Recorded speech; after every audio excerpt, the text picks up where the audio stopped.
Operation സിന്ദൂറിന് ശേഷം India തങ്ങളുടെ ആയുധപ്പുരയുടെ ശേഷി വർദ്ധിപ്പിക്കുകയാണ്. ചൈനയുടെ ഡ്രോണുകളെയും മിസൈലുകളെയും ഒക്കെ നിലംപരിശാക്കാൻ സാധ്യമായ ആയുധങ്ങൾ അണിയറയിൽ തയ്യാറെടുക്കുന്നു.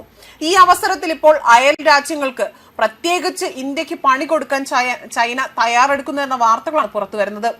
ചിലന്തി വല പോലെ തന്നെ ശത്രുവിന്റെ റഡാറുകളുടെ കണ്ണു വെട്ടിച്ചുകൊണ്ട് കഴിയാൻ തരത്തിലുള്ള ഡ്രോണുകളാണ് ഇവർ നിർമ്മിക്കുന്നതെന്നാണ് വിവരങ്ങൾ പുറത്തുവരുന്നത്. ഇന്ത്യ പാക് സംഘർഷത്തിൽ ഏറ്റവും കൂടുതൽ ഇന്ത്യയെ ആക്രമിക്കാൻ പാകിസ്ഥാൻ ഉപയോഗിച്ചതും ചൈനയുടെ ഈ ഡ്രോൺ സംവിധാനങ്ങളെ തന്നെയാണ്. അയൽ രാജ്യങ്ങൾക്ക് പണി കൊടുക്കാൻ ഒരുങ്ങിയ ചിലന്തവല തീർക്കുകയാണ് ചൈന. ഭാവിയിൽ ലോകത്താകമാനം ഉപയോഗിക്കാൻ സാധ്യമാകുന്ന ഒരു കണ്ടുപിടുത്തം നടത്തിയതായാണ് ചൈനയുടെ അടുത്ത വൃത്തങ്ങൾ വ്യക്തമാക്കുന്നതും. ചൈനയിലെ പ്രതിരോധ സാങ്കേതിക വിദ്യാ സർവകലാശാലയാണ് അത്തരം ഒരു കണ്ടെത്തലിന് പിന്നിൽ. ഒരു കൊതുകിന്റെ മാത്രം വലിപ്പമുള്ള ഡ്രോണാണ് ഇവർ തയ്യാറാക്കുന്നത് എന്നതാണ് സൂചിപ്പിക്കുന്നത്. രഹസ്യ സൈനിക നീക്കങ്ങൾക്കാണ് ഈ കൊതുക് ഡ്രോൺ ഉപയോഗിക്കുക.